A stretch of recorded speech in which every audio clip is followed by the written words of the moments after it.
இல்லையா? ஆலிம்கள், மௌலவிகள், முஃப்திகள் என்ன செய்தாங்க தெரியுமா? இந்திய சுதந்திரம் பெறுவதற்காக வேண்டி, இந்திய நாட்டுக்காக வேண்டி, வெள்ளையனை வெளியேற்றும் என்பதற்காக வேண்டி அவர்கள் செய்த மிகப்பெரிய தியாகம் தெரியுமா? அவர்கள் சொன்னார்கள், வெள்ளையனை எதிர்த்து நில்லுங்கள், அவன் போடக்கூடிய ஆடையை போடாதீர்கள். அவன் பேண்ட் ஷர்ட் போறானா அதை நீங்க போடாதீங்க, கோட் ஷூட் போடுறானா அதை நீங்க போடாதீங்க. அது மட்டுமல்ல அன்பானவர்களே, மக்களுக்கு கட்டளையிட்டார்கள், ஃபத்வா தந்தார்கள், தீர்ப்பு வழங்கினார்கள். அவன் நடத்தக்கூடிய ஸ்கூல்ல போய் படிக்காதீங்க, அவன் நடத்தக்கூடிய காலேஜில் போய் படிக்காதீங்க, அவன் நடத்தக்கூடிய கல்லூரியில் போய் படிக்காதீங்க.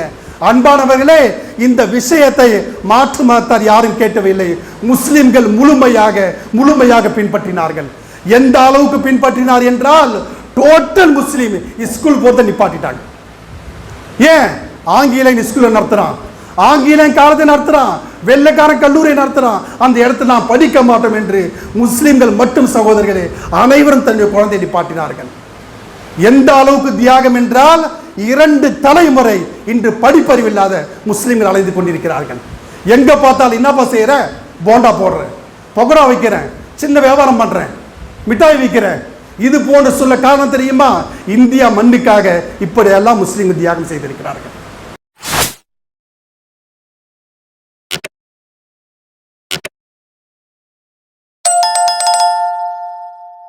அஸ்ஸலாமு அலைக்கும் வரஹ்மத்துல்லாஹி வபரகாத்துஹு. அல்ஹம்துலில்லாஹி ஹம்தன் ஹம்தா வ ஷுக்ருல்லாஹி ஷுக்ரன் ஷுக்ரா வஸ்ஸலாத்து வஸ்ஸலாம் அலா ரசூலில் கரீம். அம்மா பாத். فقد قال الله تبارك وتعالى في القرآن المجيد والفرقان الحميد: فأعوذ بالله من الشيطان الرجيم. بسم الله الرحمن الرحيم.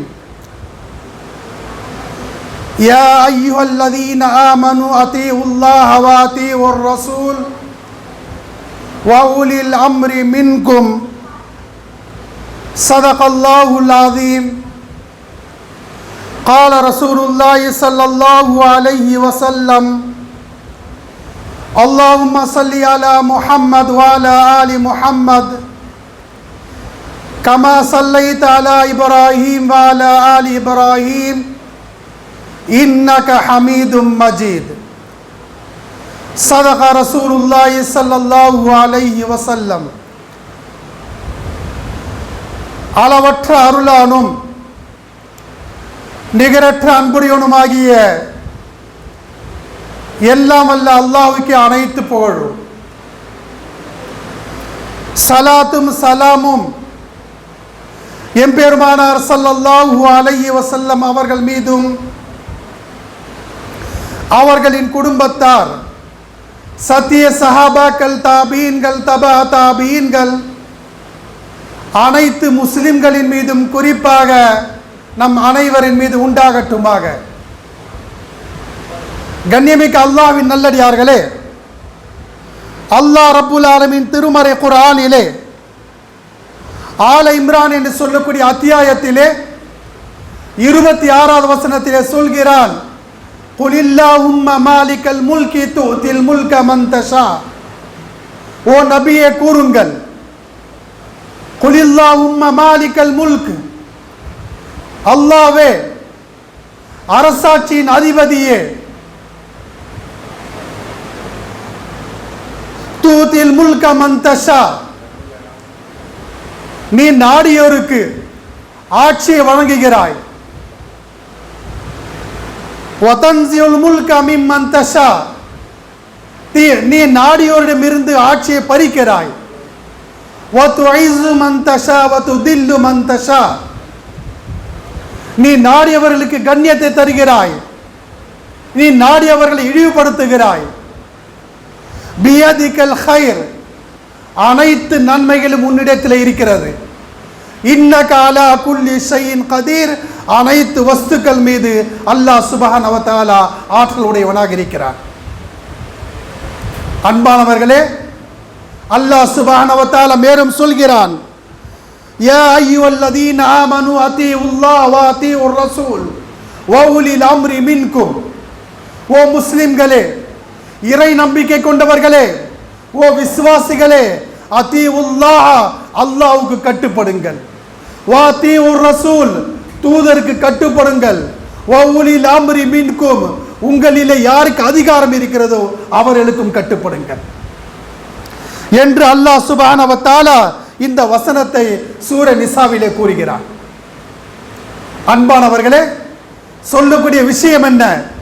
அல்லாஹ்வுக்கு கட்டுப்படுங்கள், ரசூலுக்கும் கட்டுப்படுங்கள், உங்களிலே யாருக்கு அதிகாரம் அல்லாஹ் தந்திருக்கின்றானோ அவர்களுக்கும் கட்டுப்படுங்கள். கட்டுப்படுதல் என்று சொன்னால் அன்பானவர்களே, தாத்துல் மாரூஃப் என்று சொல்லுவார்கள். நல்ல விஷயத்தில் தான் கட்டுப்படுதல். நல்ல விஷயத்தை சொல்கிறாரா, நன்மையான விஷயத்தை சொல்கிறாரா, நல்ல விஷயங்களாக ஆக்கான விஷயமா இருக்கிறதா என்று சொன்னால் அவர் அமீராக இருந்தால் அவருடைய பேச்சை கேட்பது நம் மீது அவசியமாக இருக்கிறது. ஆனால் அன்பானவர்களே, இதே அது அல்லாஹ்வின் தூதர் சொல்றாங்க, قال رسول الله صلى الله عليه وسلم لا طاعة لمخلوق في معصية الخالق لا طاعة لمخلوق في معصية الخالق. அல்லாஹ்வுக்கு எதிராக செயல்படும்படி சொன்னால், அல்லாஹ்வுக்கு எதிராக செயல்படும்படி சொன்னால் அவருடைய பேச்சை கேட்க வேண்டிய அவசியம் யாருக்கும் கிடையாது. ஒரு அமீராக இருந்தாலும் சரி, ஒரு தலைவராக இருந்தாலும் சரி, அதாவது பொறுப்புள்ள உள்ளவராக இருந்தாலும் சரி, அல்லாஹ்வுக்கும் அல்லாஹ் ரசூலுக்கும் உட்பட்டு பேசக்கூடியவராக இருந்தால், ஹக்கான விஷயத்தை சொல்லக்கூடியவர் இருந்தால் அவருடைய வாசகத்தை கேட்கலாம், அதன்படி அமல் செய்யலாம். இல்லை என்று சொன்னால் புறக்கணிக்க வேண்டும் என்பது தான் இந்த ஹதீஸ் நமக்கு அழகாக எடுத்து காட்டுகிறது. எனவே அன்பானவர்களே, இந்த விஷயத்திலே கண்டிப்பாக நாம் கவனம் செலுத்த வேண்டும். அது மட்டுமல்ல அன்பால எந்த அளவுக்கு என்று சொன்னால், அன்பானவர்களே, இன்றைய தினம் இருக்கிறதே 79வது சுதந்திர தின விழாவாக இருக்கிறது. நாடு முழுவதும் எல்லோரும் கொண்டாடுகிறார்கள், முஸ்லிம்களும் கொண்டாடுகிறார்கள். ஏன் தெரியுமா அன்பானவர்களே? இந்த நாட்டுக்காக வேண்டி, இந்த தேசியத்திற்காக வேண்டி முஸ்லிம்கள் இப்படி அப்படி பாடுபடவில்லை. தன்னுடைய அப்பன், பாட்டன், முப்பாட்டன் இரத்தம் சிந்திய நாடாக இருக்கிறது. இந்த நாட்டிலே அன்பானவர்களே, மற்றவர்களை விட அதிகமாக தியாகம் செய்தது யார் என்று சொன்னால் அது முஸ்லிம்கள் தான். எந்த அளவுக்கு என்று சொன்னால் அன்பானவர்களே, இந்திய போராட்டத்திலே கலந்து கொள்வதற்காக, இந்திய போராட்டத்திலே சுதந்திரம் பெறுவதற்காக முஸ்லிம்கள் கலந்து கொண்டார்கள்.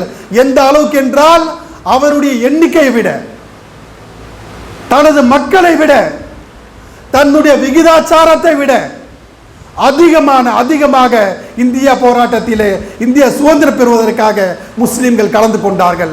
எந்த அளவுக்கு என்றால் வெள்ளையனை எதிர்த்தார்கள். இப்படி அப்படி எதிர்க்கவில்லை, லட்ச முஸ்லிம்களை அவன் சிறையில் அடைத்தான், சிறையிலே கொடுமைப்படுத்தினான், லட்ச முஸ்லிம்களை ஷஹீதாக்கினான், படுகொலை செய்தான். அன்பானவர், அது மட்டுமல்ல, லட்ச முஸ்லிம்கள் இருக்கிறார்களே, பல லட்சம் கோடிகள் இந்தியாவுக்காக வேண்டி உதவி செய்திருக்கிறார்கள், இந்த மண்ணுக்காக வேண்டி தியாகம் பண்ணியிருக்கிறார்கள். அது மட்டுமல்ல அன்பானவர்களே, இந்த நாட்டுக்காக, இந்த மண்ணுக்காக வேண்டி பல ஆயிரக்கணக்கான ஏக்கர்களை அர்ப்பணித்திருக்கிறார்கள். இப்படியெல்லாம் தியாகம் செய்தவர்கள் தான் முஸ்லிம்கள். ஆனால் இன்றைய நிலைமை என்ன? எந்த விழாக்களாக இருந்தாலும் சரி, எந்த பேச்சுக்களாக இருந்தாலும் சரி, முஸ்லிமுடைய பெயர் எடுப்பதே கிடையாது, முஸ்லிமுடைய பெயர் சொல்வதே கிடையாது. எல்லா விஷயத்திலும் முஸ்லிம்களை புறக்கணிக்கிறார்கள். சகோதரர்களே, எந்த அளவுக்கு என்றால் இந்த முஸ்லிம்கள் இருக்கிறார்களே அன்பானவர்களே, இந்தியா சுதந்திரம் பெற்றதே நம்முடைய உதிரமும் வேர்வையும் தான் அதிகம். அதற்காக வேண்டி அவர்களை விட, மாற்று மதத்தாரோட அதிகமாக முஸ்லிம்கள் தான் கொண்டாட வேண்டும். ஏன்?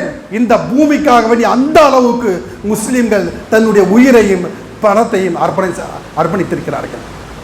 அது மட்டுமல்ல அன்பானவர்களே, இதுவும் பாருங்க எந்த அளவுக்கு என்று சொன்னால் அன்பானவர்களே, இந்திய விடுதலைக்காக முதலில் போரிட்டது யார் தெரியுமா?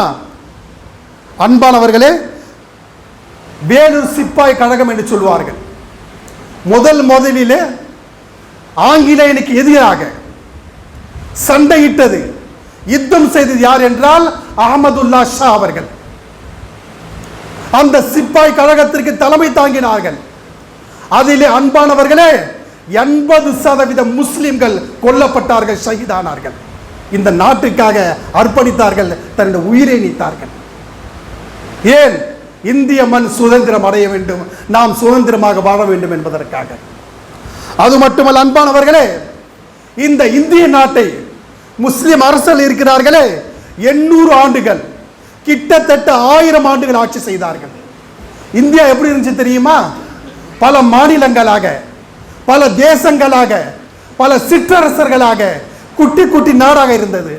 எந்த அளவுக்கு என்றால், இந்த தமிழ்நாட்டை எடுத்துக்கொண்டாலும் வடநாடு என்று சொல்லுவார்கள், தென்னாடு என்று சொல்லுவார்கள், சேர நாடு என்று சொல்லுவார்கள், பாண்டிய நாடு என்று சொல்லுவார்கள்.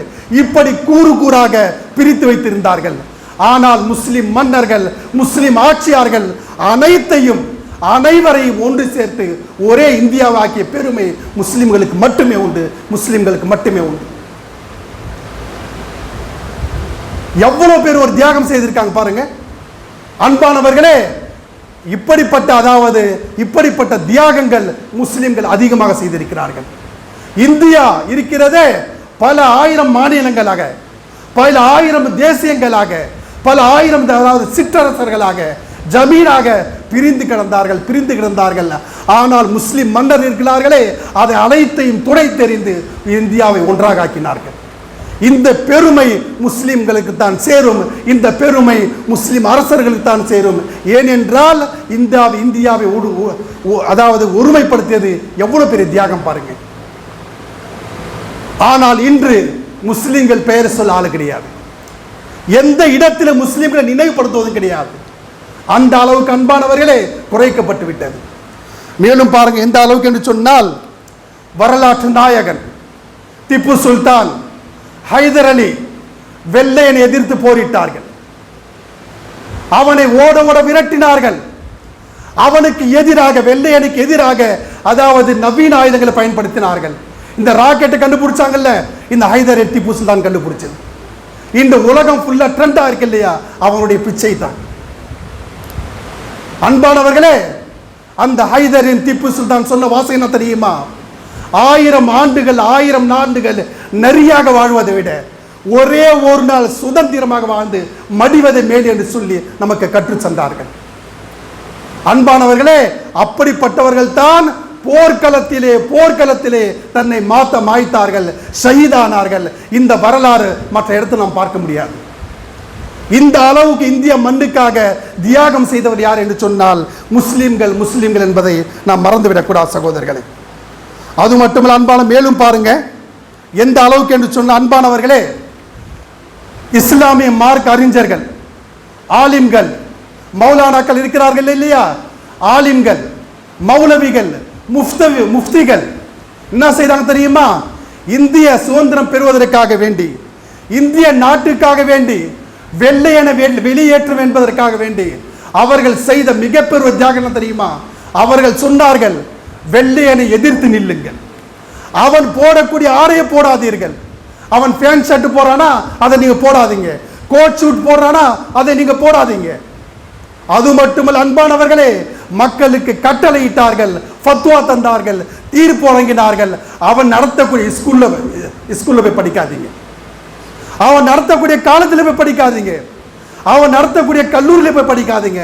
அன்பானவர்களே, இந்த விஷயத்தை மாற்று மதத்தார் யாரும் கேட்கவில்லை.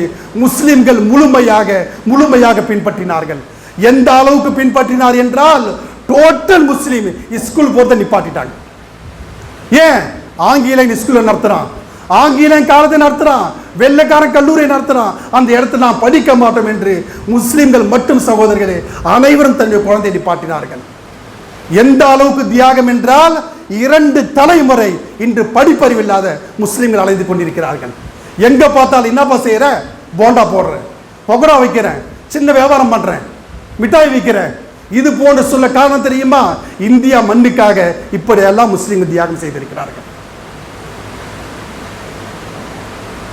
எப்படிப்பட்ட விஷயம் பாருங்க.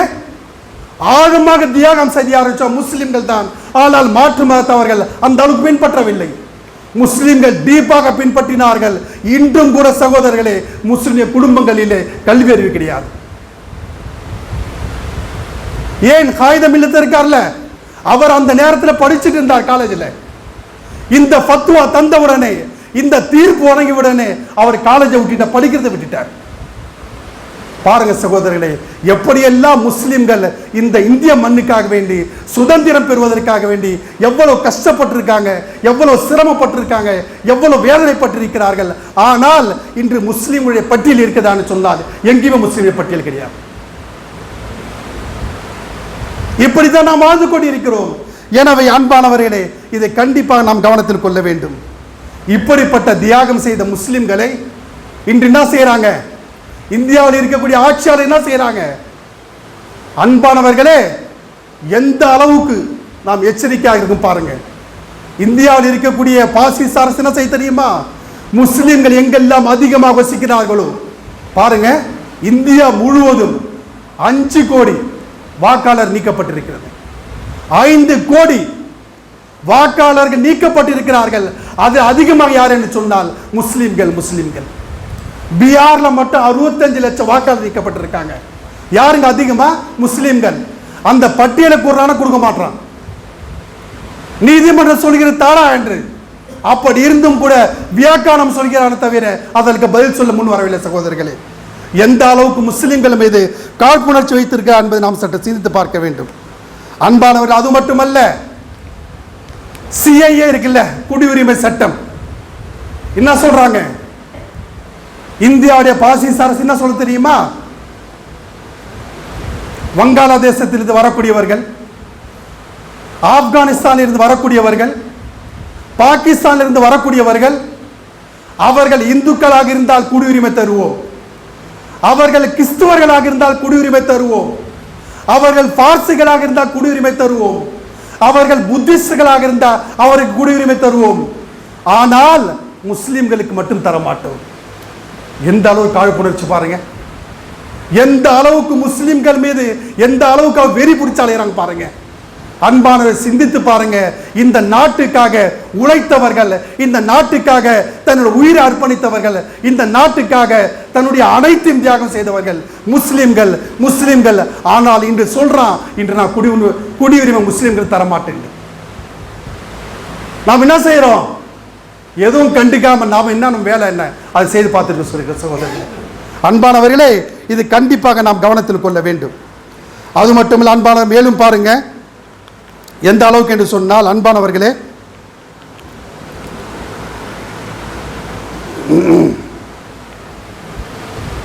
மகாராஷ்டிராவில் நேற்று 2 நாள் முன்னாடி இந்த ஓட் சோரின்னு சொல்லி ஒரு ட்ரெண்டாக போயிட்டு இருக்கு. ஓட்டுகளை நம்முடைய ஓட்டை திருடுகிறார்கள். நாம் யாருக்கு ஓட்டு போடுறோமோ அந்த ஓட்டு அங்க போய் சேர்றதில்லை, ஓட்டை திருடுகிறார்கள். மகாராஷ்டிரா தெரியுமா? பள்ளிவாசலை இடிக்கிறாங்க, தர்காக்களை அடித்து நொறுக்குகிறார்கள், முஸ்லிம் குடும்பங்களை படுகொலை செய்கிறார்கள். யாருங்க கூட இருக்காங்க தெரியுமா? போலீஸ் ராணுவம் கூட இருக்கு. எதுக்குன்னா திசை திருப்புறாங்களாம். ஏன்னா அந்த ஓட்டுக்காக சொல்லிட்டாங்க, திருட்டு ஓட்டுன்னு சொல்லிட்டாங்க. அந்த திசை திருப்புவதற்காக வேண்டிய சகோதரர்களே முஸ்லிம்களை அதான் சண்டைக்கு கூப்பிடுறாங்க, பள்ளிவாசலை இடித்துக் கொண்டிருக்கிறார்கள். இந்த திருடனுடைய வேலை எப்படி இருக்கு பாருங்க. எனவே அன்பானவர்களே, இந்த விஷயத்தை கண்டிப்பாக நாம் கவனத்தில் கொள்ள வேண்டும். நாம் நினைக்கிறோம் நம்ம நாட்டுடைய பிரதமர் வாரணாசி தொகுதியில் நிற்கிறார். ஓட்டு எண்ணப்படுது, எல்லாருக்கும் தெரியும். ஓட்டு எண்ணப்படுதா இல்லையா? அன்பானவர்களே, ஓட்டு எண்ணப்படும் போது முதல் சுற்றிலே தோல்வி, 2வது சுற்றிலே தோல்வி, 3வது சுற்றிலே தோல்வி, 4வது சுற்றிலே தோல்வி. உடனே என்ன செய்தான்? கேமரா ஆஃப் பண்ணிட்டான், என்றதை நிப்பாட்டிட்டான். 4-5 மணி பிறகு சொல்றான், மோடி வெற்றி பெற்று விட்டார். அன்பானவர்களே, இந்த விஷயத்தை, இந்த காட்சியை உலகமே பார்த்து கொண்டிருந்தது. அதற்கு பிறகுதான், ஓட்டை திருடப்பட்ட பிறகுதான் பிரதமராக வருகிறார். யாராவது கேட்டாங்களா? யாராவது போராட்டம் பண்றாங்களா? எதுவும் கிடையாது. அவன் ஜெயிச்சான்னு சொன்ன உடனே வாழ்த்து தெரிவிக்கிறாங்க. எனவே அன்பானவர்களே, முஸ்லிம்கள் இந்த காலத்திலே எவ்வளவு எச்சரிக்கையாக என்பது சற்று சிந்தித்து பாருங்கள். அது மட்டுமல்ல அன்பான, மேலும் பாருங்க, எந்த அளவுக்கு என்று சொன்னால் நம்முடைய வாக்குகள் திருடப்படுகிறது. ஏன் திருடான் தெரியுமா? அன்பானவர்களே, அந்த பாசிச கும்பல் இருக்கிறதே, மஸ்ஜிதுகளை அடித்து நொறுக்குகிறார்கள், மஸ்ஜிதுகளை இடிக்கிறார்கள், முஸ்லிமுடைய குடும்பங்களை படுகொலை செய்கிறார்கள். நேரா முஸ்லிம் வீட்டுக்கு போறான், ஃப்ரிட்ஜை திறந்து பார்க்கறான், ஆட்டுக்கறி இருந்தாலும் ஆட்டு இறைச்சி இருந்தாலும் மாட்டு இறைச்சி என்று சொல்லி அதே இடத்துல படுகொலை செய்யறான் சகோதரர்களே. அது மட்டுமல்ல, வக்போர்டு சொத்து, முஸ்லிமுடைய சொத்து, இதை அபகரிப்பதற்காக வேண்டி சட்டத்தை பாஸ் பண்றான், முஸ்லிமுடைய சொத்தை சூறையாடுகிறான். சகோதரர்களே, முஸ்லிம்களுக்கு எவ்வளவு கஷ்டம் தர வேண்டுமோ, எவ்வளவு சிரமம் தர வேண்டுமோ, எவ்வளவு துக்கம் தர வேண்டுமோ தந்து கொண்டிருக்கிறான். பிரதமர் வந்து தர்றானா, ஓட்டை அவனுக்கு தெரியும், அவனுக்கு தெரியும், பாசிச அரசுக்கு தெரியும், முஸ்லிம்கள் எனக்கு ஓட்டு போட மாட்டாங்க, கிறிஸ்டியன்கள் எனக்கு ஓட்டு போட மாட்டாங்க, கீ ஜாதிக்காரன் எனக்கு ஓட்டு போட மாட்டான், பிற்படுத்தப்பட்ட எனக்கு ஓட்டு போட மாட்டாங்க. அப்ப யாரா அவனுக்கு ஓட்டு போடுறான்? அவனுக்கு ஓட்டு தேவையில்லை. ஏன் என்று சொன்னால் இவிஎம் மிஷின் அவன் கையில் இருக்கு. தேர்தல் அதிகாரி கைக்கூலியாக இருக்கிறான். ஒரு தொகுதியில 6 லட்சம் ஓட்டு ஜெயிக்கிறேன்னு சொன்னா 6,10,000 ஓட்டா அந்த இவிஎம்ல இவனே போட்டுக்கிட்டு இவனே அறிவிக்கிறான். இப்படித்தான் சகோதரர்களே 11 ஆண்டுகளாக நடைபெற்றுக் கொண்டிருக்கிறது. நாம் நினைக்கிறோம் ஆட்சிக்கு வர்றான் இந்த மாதிரி செய்யறான், அவன் ஆட்சிக்கு வர இந்த மாதிரி செய்யறான். இல்ல, நம்முடைய ஓட்டை திருடி கொண்டிருக்கிறான், நம்முடைய ஓட்டை களவாடுகிறான். இதை கேட்பதற்காக வேண்டி உலகத்தில் எவனுக்கும் துப்பில்லை. இப்பதான் லேசா கொஞ்சம் அறிவு வந்திருக்கு. இந்த ஓட்டை திருடான் என்று சொல்வதற்கு சகோதரர்களே, அந்த திருட்டை கண்டுபிடிப்பதற்காக 11 ஆண்டாயிருக்கு நமக்கு. இப்ப யூபியில ஒரு எலெக்ஷன் நடந்துச்சு, யூபியில எவ்வளவு ஜெயிப்பான் இல்லையா? அன்பானவர்களே, இப்ப சீட்டு மூலமா வாக்கு வச்சிருக்காங்க. அவன் எவ்வளவு எடுத்திருக்கான் தெரியுமா? வெறும் 1000 ஓட்டுல தான் எடுத்திருக்கான். பாருங்க எந்த அளவுக்கு ஓட்டு திருடி இருக்கான் பாருங்க. எனவே அன்பானவர்களே, முஸ்லிம்கள் இந்த நாட்டுக்காக வேண்டி அர்ப்பணித்தார்கள், முஸ்லிம்கள் இந்த நாட்டுக்காக வேண்டி உயிரை தந்தார்கள், முஸ்லிம்கள் இந்த நாட்டுக்காக வேண்டி பல ஆயிரக்கணக்கு ஏக்கர்களை தானம் செய்தார்கள். அப்படிப்பட்ட முஸ்லிம்களை ஓரம் கட்டுறாங்க, ஒதுக்குறாங்க. ஆனால் அன்பானவர்களே, இந்த தைரியம் ஏன் வருகிறது என்று சொன்னால், என்று இவிஎம் விஷம் ஒழிக்கப்படுகிறதோ, தேர்தல் ஆணையம் நேர்மையாக இருக்கிறதோ, அன்று தான் மற்ற முஸ்லிம்கள் எல்லாம், மற்ற மக்கள் எல்லாம் அமைதியாக இருப்பார்கள். அவன் இவிஎம் மிஷின் மூலமாக எலெக்ஷன் வைக்கப்பட்டால் 1 ஆண்டு அல்ல, 20 ஆண்டு அல்ல, அவன் அந்த கட்சியின் குறையும் அவன் தான் ஜெயிப்பான். எனவே அன்பானவர்களே, மக்களுக்கு இப்பதான் லேசா அறிவு வந்திருக்கு. அதற்காக வேண்டி இன்ஷா அல்லாஹ் இந்த போரிலே வெற்றி பெறுவதற்காக வேண்டி துஆ செய்யுங்கள். இன்ஷா அல்லாஹ் நல்ல காலம் பிறக்கும். அப்படிப்பட்ட பாக்கியத்தை அல்லாஹ் சுப்ஹானஹு வ தஆலா உமக்கும் எனக்கும் அனைத்து முஸ்லிம்களுக்கும் தௌஃபீக் தருவாராக வேண்டி என் உரையை நிறைவு செய்கிறேன். வாஹிரு தஅவானா அல்ஹம்துலில்லாஹி ரப்பில் ஆலமீன். அஸ்ஸலாமு அலைக்கும் வரஹ்மத்துல்லாஹி வபரகாத்து. கண்ணியமானவர்களே, பாண்டிச்சேரியிலிருந்து மஸ்ஜித் அல் ஹமீதியா என்று ஒரு பள்ளிவாசல், அந்த பள்ளிவாசல் கட்டிடத்திற்காக வேண்டி, அந்த பள்ளிவாசல் கட்டிட நிதிக்காக வேண்டி வருகை தந்திருக்கிறார்கள். இன்ஷா அல்லாஹ் உங்களால் எவ்வளவு முடியுமோ उदवी सेंगे। और इसी तरह सुन लीजिए, पांडिचेरी से मस्जिद अल हमीदिया के तरफ से एक साहिब आकर हैं, मस्जिद तामीर चल रहा है, इंशाअल्लाह आपके हाथ में जो भी है ताउन कीजिए।